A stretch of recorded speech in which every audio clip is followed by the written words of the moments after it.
সমুদ্রের ধারে এক গভীর জঙ্গলে ৩৩৭ দিন ধরে বন্দী হয়ে আছে ৫০ জন সৈন্য। একজন একজন করে প্রতিদিন প্রায় সেই ৫০ জন সৈন্যের মধ্যে থেকে কেউ না কেউ মারা যাচ্ছে, কিন্তু যুদ্ধ করেই যেতে হচ্ছে জঙ্গলে। না না, কাল্পনিক কোনো কাহিনী নয়, একদম সত্য ঘটনা। Hello and welcome to HD story. কার্লোসকে ওদিক দিয়ে নিয়ে যাওয়ার সময় কার্লোস দেখতে পায় অনেকগুলো মানুষের মৃতদেহ ঝোলানো অবস্থায় ছিল ওই কাজটাতে, আর এদিকে কয়েকজনকে দেখা যায় কুকুর কেটে রান্না করে খায় তারা। কেন, কি হয়েছিল সেদিন? কেনই বা ৩৩৭ দিন ধরে এই জঙ্গলের মুখে বন্দী আছে এরা? ইতিহাসের পাতা থেকে এক রোমহর্ষক সত্য ঘটনা। HD story presents 1898 our last man in the Philippines. 1897 সালের অক্টোবর মাস। একটা জঙ্গল দেখানো হয়, জায়গাটার নাম অরোরার ব্লেয়ার। এই জায়গাটাতে ফিলিপিন্সের এক ধরনের গোষ্ঠীর রাজত্ব ছিল, যাদের নাম তাগালগ। এটা ছিল সেই সময় যখন স্পেন ফিলিপিন্সের উপর রাজত্ব করতে চাইত, এবং তাগালগরা নিজেদের দেশের স্বাধীনতার জন্য হাতে অস্ত্র পর্যন্ত তুলে নিয়েছিল। এখানকার অধিবাসীদের একটাই কথা ছিল, দরকার পড়লে প্রাণ দিয়ে দেব, তবু আমাদের জঙ্গলের একটা অংশ পর্যন্ত কাউকে দখল করতে দেব না। সমুদ্র আর জঙ্গলে ঘেরা এই জায়গাটাকে বাকি মানুষেরা অভিশপ্ত জায়গা বলতো। দেখা যায় একটা মানুষ মশাল জ্বালিয়ে তার দলের অন্য একজনকে কিছু একটা ইশারায় বলছে। এই মানুষগুলো হলো তাগালগ গোষ্ঠীর। 1897 সালের অক্টোবরের সেই রাত, যখন স্পেনের সেনাবাহিনী ঘুমোচ্ছিল এবং রাতের অন্ধকারে তাদের ঘুমন্ত অবস্থার সুযোগ নিয়ে তাগালগরা তাদের উপর হামলা করে এবং নৃশংসভাবে হত্যা করতে থাকে। স্পেনের সৈন্যদের মধ্যে কিছু সৈন্যের বন্দুক নিয়ে তাদের দলের কয়েকজনকে হত্যা করতে সফল হয় তাগালগরা। দেখা যায় 2-1 স্পেনের সৈন্য নিজেকেই নিজে গুলি করে আত্মহত্যা করে। এই লড়াইয়ে তাগালগরা জিতে যায় এবং স্পেনের যে সৈন্য ছিল, অর্থাৎ 50 জন সৈন্যের মধ্যে মাত্র 13 জন বেঁচে থাকে। তারা তাগালগদের কাছে আত্মসমর্পণ করতে বাধ্য হয়। এই ঘটনার পর 3 মাস কেটে গেছে। ম্যানিলা শহর থেকে 50 জনের আরেকটা সৈন্যদলকে পাঠানো হয় এই সমুদ্র জঙ্গলে ঘেরা অভিশপ্ত জায়গায়। তাদেরকে বলা হয়, তোমরা গিয়ে যারা বেঁচে আছে আমাদের সৈন্যদের মধ্যে তাদেরকে উদ্ধার করো এবং ওই জায়গাটাকে দখল করো। এই দলের ক্যাপ্টেনের নাম হলো লাস মোরেনাস, আর লেফটেন্যান্ট হলেন মার্টিন নামে একজন। কার্লোস নামে সৈন্যটাকে দেখা যায়। এই সৈন্যটা নিজের ইচ্ছাতেই যুদ্ধে আসেনি, সে আসলে একজন আর্টিস্ট ছিল, কিন্তু তার পড়াশোনার খরচ সে চালাতে পারছিল না।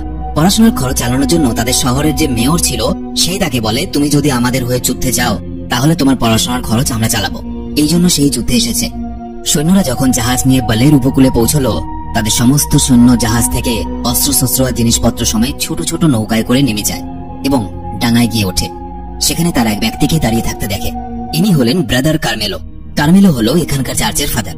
লেফটেন্যান্ট সিরোজো নিজের পরিচয় দিয়ে সেখানকার পথ জানতে চাইলে ফাদার জানায়, বিদ্রোহীরা অর্থাৎ তাগালগরা 2 সপ্তাহ আগে এখান থেকে চলে গেছে এবং বাকি যারা এই অঞ্চলে আছে তারা খুব শান্তিপূর্ণ মানুষ। কিন্তু সিরোজো ফাদারের কথা বিশ্বাস করে না। সে জানে তাগালগরা কতটা ভয়ঙ্কর হতে পারে, কত ভয়ঙ্কর তাদের প্ল্যান হতে পারে। সে তার সৈন্যদলকে বলে, তোমরা 2টো সারিতে ভাগ হয়ে যাও এবং সতর্কতার সাথে এগো। সিরোজোর কথা মতো সবাই হাতে অস্ত্র নিয়ে 2টো সারি বরাবর চারদিকে দেখতে দেখতে নদী দিয়ে এগোতে থাকে। কার্মেলো তাদের পাশাপাশি একটা ছোট নৌকায় এগিয়ে যেতে থাকে তাদেরকে পথ দেখানোর জন্য। তারা অবশেষে একটা গ্রামে পৌঁছায়, কিন্তু অবাক ব্যাপার, সে গ্রামের মহিলারা এই সৈন্যদেরকে দেখা মাত্র কেমন একটা অদ্ভুত চোখে মুখে তাকিয়ে থাকে এবং এদের মধ্যে কেউ কেউ আবার সৈন্যদেরকে দেখা মাত্রই জানালা বন্ধ করে দেয়। সৈন্যদের আওয়াজ পেয়ে এক ব্যক্তি ঘর থেকে ছুটে বেরিয়ে আসে। এই ব্যক্তিটার নাম সের্গেনেতো জিমিনো কোস্তা সেরকেনেস্তো খেমিনো কোস্তু। হ্যাঁ, দাঁত ভেঙে যাবে উচ্চারণ করতে গিয়ে, তো একে আমরা কোস্তা নামেই ডাকবো। কোস্তা হলো সেই 13 জন সৈন্যের মধ্যে একজন যারা আগের বার আক্রমণ করতে এসেছিল এবং বেঁচে গেছে।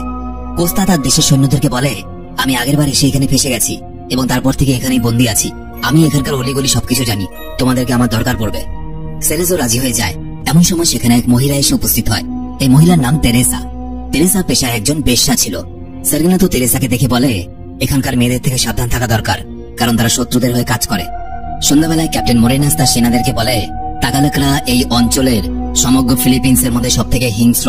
এরা চায় না যে স্পেনের লোকেরা এখানে আসুক, এবং তাগালগদের সবথেকে বড় হাতিয়ার হলো এখানকার গরম, ম্যালেরিয়া রোগ, টাইফুন ঝড় এবং হিংস্র জন্তু জানোয়ার।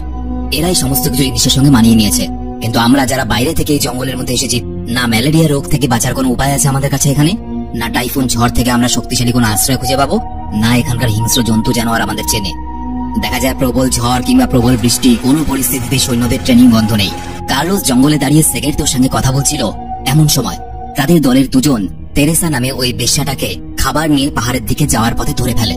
তেরেসা বলে সে নাকি তার ভাইয়ের জন্য খাবার নিয়ে যাচ্ছিল, কিন্তু তেরেসার এই কথা কেউ বিশ্বাস করতে চায় না। সবাই বলতে থাকে যে তেরেসা নিশ্চয়ই এখানকার সৈন্যদল কোথায় কোথায় আছে তাদের সমস্ত খবর নিয়ে তার ভাই সহ বাকিদেরকে জানাতে যাচ্ছিল, অর্থাৎ তাগালকদের খবর দিতে যাচ্ছিল। সার্গেন্তো মুহূর্তের মধ্যে সিদ্ধান্ত নেয় যে তেরেসাকে মেরে ফেলা হবে, কিন্তু তখনই সেখানে লেফটেন্যান্ট সেরেজো চলে আসে এবং তিনি বলে তেরেসাকে মেরে কোনো লাভ নেই, বরং তেরেসাকে দিয়ে তার ভাই এবং তাদের দলবলের কাছে একটা মেসেজ পাঠায় সে। মেসেজটা ছিল, যদি এবার তোমরা এই বেলের অঞ্চলে আসো তো আমরা স্পেনের সৈন্যরা অপেক্ষায় আছি, আর এবার কিন্তু আমরা কেউ আত্মসমর্পণ করব না। সেদিন সন্ধ্যাবেলায় সৈন্যরা জানতে পারে যে আমেরিকা নাকি স্পেন আক্রমণ করে দিয়েছে এবং এই কারণে ওপর মহল থেকে এই 50 জন সৈন্য আপাতত কোনো ধরনের কোনো সাহায্য পাবে না। সুতরাং তারা নিজেরাই নিজেদের ভরসা এই তাগালকদের বিরুদ্ধে। অন্যদিকে তাগালকরা দাঁড়িয়ে অপেক্ষা করছে সঠিক সময়ের জন্য। যেহেতু স্পেনের সৈন্যরা মাত্র 50 জন, তাই ক্যাপ্টেন চার্চের চারদিকে সুরক্ষা ঘেরা বানিয়ে তার ভেতরে সব সৈন্যকে থাকার নির্দেশ দেয়। চার্চের উঠোনটাকে গার্ডেন হিসাবে ব্যবহারের জন্য ব্যবস্থা করা হয়, আর পানীয় জলের জন্য সেখানে একটা কুয়া খোঁড়া হয়। বেসমেন্টে সমস্ত খাবার এবং অন্যান্য জিনিস স্টোর করা হয়, আর বেল টাওয়ারে স্পেনের পতাকা ঝোলানো হয়। এভাবেই সকলে প্রস্তুত হয় যুদ্ধের জন্য। বন্ধ হয় চার্চের দরজা। এভাবে বেশ কয়েকদিন কেটে যায়। ওই 50 জন সৈন্য ওই জঙ্গলের মধ্যে ওই নির্জন চার্চের মধ্যে অপেক্ষা করতে থাকে যে কখন তাগালকরা হামলা করবে। 1898 সাল 30 জুন, নিস্তব্ধ রাত। কার্লোস, যাকে চার্চের ওপরে এসে বেল টাওয়ারে বসে চারদিকে নজর রাখার দায়িত্ব দেওয়া হয়েছিল, সে বসে বসে ছবি আঁকছিল। হঠাৎ সে যেন কারো উপস্থিতি অনুভব করতে পারে। সতর্কতার জন্য সে হাতে বন্দুক নিয়ে 2-3 বার জিজ্ঞেস করে, কে কে ওখানে? তখনই হঠাৎ করে তার দিকে গুলি বর্ষণ হতে শুরু করে। সে চিৎকার করে সবাইকে জানায় যে তাগালকরা আক্রমণ করেছে। তাগালকরা তীরের মাথার মধ্যে আগুন লাগিয়ে চার্চের দিকে ছুটতে শুরু করে। স্পেনের সৈন্যদল তাদের অস্ত্রশস্ত্র নিয়ে যুদ্ধে নামে। লেফটেন্যান্ট সেরেজো সকলকে কোথায় কোথায় থেকে লড়াই করবে তার একটা নির্দেশ দিয়ে রেখেছিল। শুরু হয় দুপক্ষের মধ্যে ভীষণ লড়াই। চলতে থাকে ভয়ানক গুলি বর্ষণ। তাগালক বাহিনী তাদের দিকে এগোতে থাকে। স্পেনের সৈন্য সংখ্যা কিন্তু মাত্র 50। এই দৃশ্য দেখে ক্যাপ্টেন মোরেনাস চিন্তায় ঘামতে শুরু করেন। স্পেনের সৈন্যরা তাগালকদের বেশ কয়েকজনকে গুলি করে মেরে ফেলে, কিন্তু তাগালকরা সংখ্যায় প্রচুর ছিল। তারা চার্চের সীমানার ভেতরে ঢুকে পড়তে সফল হয়। পরিস্থিতি হাত থেকে বেরিয়ে যাচ্ছে দেখে ক্যাপ্টেন মোরেনাস লেফটেন্যান্ট সেরেজোকে যুদ্ধ থেকে পিছিয়ে আসার নির্দেশ দেন। বেঁচে থাকা সৈন্যবাহিনীকে চার্চের ভেতরে ঢোকার আদেশ দেন তিনি। সব সৈন্যরা চার্চের ভেতরে ঢুকে দরজা আটকে দেয় এবং তাগালক বাহিনী চারদিক থেকে দরজায় ঝাঁপিয়ে পড়ে ভেতরে ঢোকার জন্য। ভেতরে দেখা যায় একটা ভারী জিনিস দিয়ে দরজাটা চাপা দিয়ে রাখা হয়েছে। এইভাবে সারা রাত তারা চার্চের ভেতরে বন্দী অবস্থায় থাকে। সকাল হয়, যুদ্ধ বন্ধ হয়। দেখা যায় কাক মৃতদেহগুলোর উপর বসে মাংস খাচ্ছে। সকালবেলায় সকল আহত সৈন্যদের চিকিৎসা করা হয়। এমন সময় তাগালক গোষ্ঠীর একজন হাতে সাদা পতাকা নিয়ে স্পেনের সৈন্যদের সঙ্গে কথা বলতে আসে। এনার নাম হলো ক্যালিস্টো। ক্যালিস্টো স্পেনের সেনাবাহিনীকে বলে, দেখো, তোমাদের জন্য একটা প্রস্তাব নিয়ে এসেছি। তোমরা যুদ্ধে হেরে যাচ্ছ, এটা তোমরাও বুঝতে পারছো, তাই তোমরা আত্মসমর্পণ করো, এটাই তোমাদের জন্য মঙ্গল হবে। কিন্তু লেফটেন্যান্ট সেরেজো পরিষ্কার জানিয়ে দেয় যে আমরা কোনোভাবেই তোমাদের সামনে ঝুঁকবো না। হ্যাঁ, লেফটেন্যান্ট হয়তো পুষ্পার ফ্যান ছিল। তো যাই হোক, তাগালকরা বলে যায় যে আগামীকাল পর্যন্ত তোমাদের কাছে সময় আছে, ভেবে দেখো তোমরা কি করবে। নিজেদের দলের সাথীদের মৃতদেহ তোলার মতো ভয়ানক দৃশ্য দেখে স্পেনের সৈন্যদের মধ্যেই একজন সৈন্য, যার নাম হুয়ান, সে মৃত্যুর আতঙ্কে ভয় পেয়ে নিজেদের দল ছেড়ে তাগালকদের দলে চলে যায়। এভাবে স্পেনের সৈন্যদের এখানে বন্দী থাকার মতো 3 মাস কেটে যায়। সময় 10 অক্টোবর 1898। স্পেনের আরো কিছু সৈন্য মারা গেছে। মাঝে মাঝে তাগালকরা হামলা করে এবং বাকি যারা বেঁচে আছে তাদের মধ্যে বেশিরভাগই পুষ্টিকর খাবারের অভাবে কেউ অসুস্থ হয়ে গেছে, কেউ বা বেরি বেরি রোগে আক্রান্ত হয়ে গেছে। যে রোগটা হলে পা থেকে শুরু করে মাথা পর্যন্ত সবকিছু প্যারালাইজ করে দেয়, অর্থাৎ পঙ্গু করে দেয়। যেই মানুষটা সৈন্যদের চিকিৎসা করছে তার নাম হলো ফিগিল। ক্যাপ্টেন মোরেনাস কার্লোসকে ডেকে বলে, আমরা জানিও না যে আসলেই কি আমেরিকা স্পেনের উপরে অর্থাৎ আমাদের দেশের উপরে দখল নিয়েছে কিনা। তোমাকে সেটা জানতে হবে। তুমি ম্যানিলা যাও এবং তুমি যদি খবরটা নিয়ে আসতে পারো তাহলে আর্টস কলেজে পড়ার জন্য তোমার যে রেকমেন্ডেশন লেটার দরকার সেটা আমি তোমাকে দিয়ে দেবো। কিন্তু এই জঙ্গলের মধ্যে এত শত্রুদেরকে ধোকা দিয়ে ম্যানিলা যাওয়া তো মুখের কথা নয়, মৃত্যুর সাথে খেলা। কার্লোস এতে রাজি হয়, কিন্তু অসুস্থতার কারণে সেদিন রাতে ক্যাপ্টেনের মুখ দিয়ে কালো রক্ত বেরিয়ে যায়। ক্যাপ্টেন মারা যায়।